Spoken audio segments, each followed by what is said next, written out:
Yo, what's going on today, YouTube? Hope you guys are doing fantastic. Today's video, we're going to be talking about the jungle starters, breaking them down, when you want to be using them, are they viable? Spoiler alert, I think they're all in a spot where they're actually viable compared to last season where it was just literally every single game. So let's go in depth. Let's talk about why, what kind of build you'd want to build around with it. So looking here, these are the 6 jungle starters. We'll be starting with Boombas, moving to and ending with Mannequins. Boombas saw the least amount of changes. I actually don't think anything changed with either of the Boombas tree. The problem with base Boombas is it gives no true fighting potential early game. It gives a little bit of power, a little bit of health, a little bit of mana, but that's really it. Boomba Spear gives you true damage on your autos and extra damage against jungle camps, structures, and jungle bosses.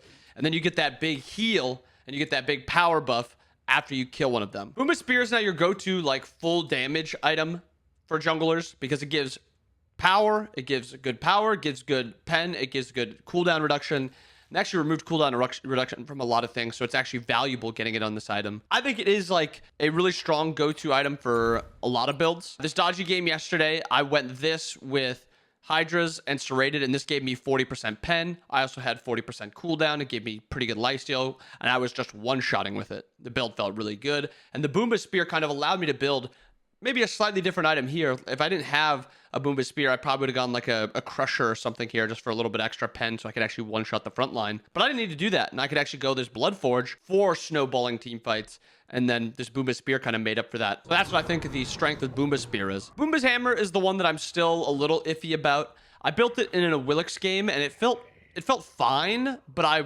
probably would have gotten a different item. I think this is the weakest of all of them. It gives you true damage after using an ability, and it gives you a heal, and it reduces your cooldowns by 0.5. The stats on it are fine. I mean, 45 power, 100 health, 10% cooldown. It's okay. The passive is fine. The problem is now it's in a spot, because it used to be OP busted every game way back when. The problem is now it's kind of just a bunch of things okay, but nothing too great. You can kind of kill tanks with the true damage. You can kind of be very hard to deal with because of the heal. You can kind of be hard to deal with because you're also getting a lot of health back. I think they should get rid of one of these, either the true damage or the cooldown and the heal, and then just buff the other two. So say they wanted to go the true damage route after every auto, make it based off your power. So it's maybe 50 flat true damage plus 15% of your power or something like that. And then if you do get up to 4, actually, it's weird doing power because then you'd have to split it between physical and magical, 15 physical, maybe 10 magical or something like that. Because you could make that a lot of true damage, but I think that'd be a way to balance it and then also make the heal go up to the same thing, maybe 50 plus 10% or something like that. Something though that it has its niche, because right now it does a bunch of things fine, which is bad. So this is the build that I went with the Boombas. I went a full damage build, and then I had this Boomba's Hammer. I think I should have gone the other Boombas and then maybe gone a Hydras here, and I think the build would have felt a little bit better. It didn't feel terrible, but it just didn't feel as impactful as I wish it would have for finishing my starter. Sear of the Jungle.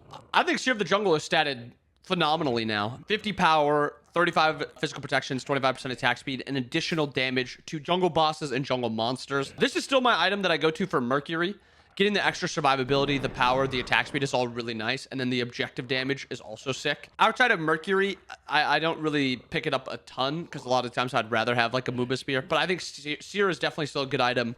Getting those protections in the early game from also makes you very hard to deal with. And then if you're going an Ao Kuang, a Poseidon, something that you want to go to objectives and just shred them, I think Sear the Jungle could be really good. And that's jungle Poseidon, jungle Ao Kuang. Sear hasn't changed. I've not gone a Sear game, but I think it's still just in the exact same spot it was before. Protector of the Jungle, it has now been shifted from attack speed to magical protections when you finish it. And I think this is fine for it. I think it was just the end-all be-all for items beforehand, and now it's kind of got its niche as a more defensive starter. I went this on Guan Yu in a jungle game, and I went this on Naja in a jungle game, and it feels really good. It feels very, very good. 15% of your power, 7% of your protections in the jungle. If you're going a pseudo tank build or something where you want a little bit of survivability when it goes late, Protector is very good. You don't clear or fight as well because you're losing on a little bit of protections, but just getting those extra 25 protections felt really good. This is the Guan Yu game I had. So I had Protector's Defense, Breastplate, Wingblade, and then I had power from Sekhmet's, Trans, also the mana from Breastplate, and then I also get power from this.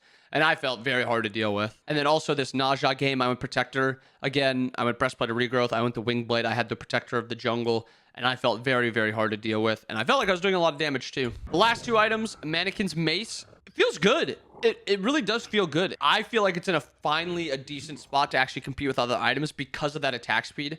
This item needs attack speed, but not like 2.5. It doesn't need 2.5, but it just needs enough that you can actually get the Mannequin Mace ramping up. Because what you don't want is you don't want to have it no attack speed, so then your autos takes you longer to get it ramped up, and then you can't get that stacking effect because it stacks 4 times. It does 60 damage, but if you stack it 4 times, it does 240 over 2 seconds. So if it procs every, I don't remember if it's every second or every 0.5, but if it's every 0.5, it's 100 damage, 120 damage every point or every 1 second. So 120 every second, 120 every second, which is very, very good damage. And on top of that, it's statted very well for the auto attackers. Arachne Baka, 50 auto attack damage. You don't care about power with those 2 characters. Physical protection, health, attack speed.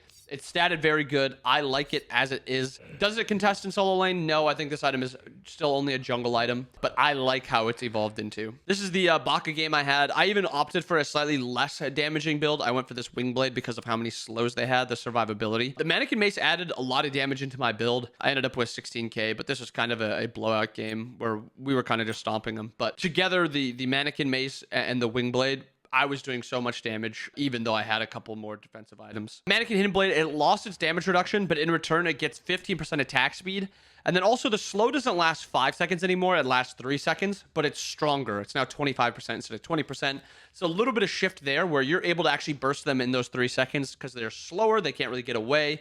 And you also have a little bit more attack speed. So when you do get that 1 proc of Hidden Blade and you shred 20% of their current health, you also have just a little bit more attack speed to kind of get them down from 100 to 0 even quicker. You don't really need the tankiness on this item, so it makes sense to get attack speed and change for that damage reduction. And I think Mannequin Hidden Blade is in a good spot. I think Mannequin's biggest problem is in the early game. It feels like you're really mana dependent and mana hungry the entire time.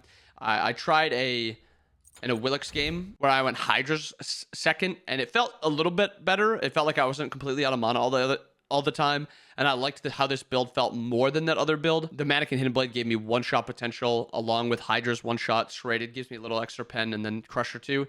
I liked this build a lot more than I liked that other Willix build, and I like how Mannequin Hidden Blades kind of ended up with. Again, I don't love Mannequin's early game, but I think it feels good enough that if you want that Hidden Blade, I think it's worth picking up. But that is the rundown of the jungle starters with all their shifts. I hope you guys enjoyed the video. I hope you guys have a wonderful rest of your day.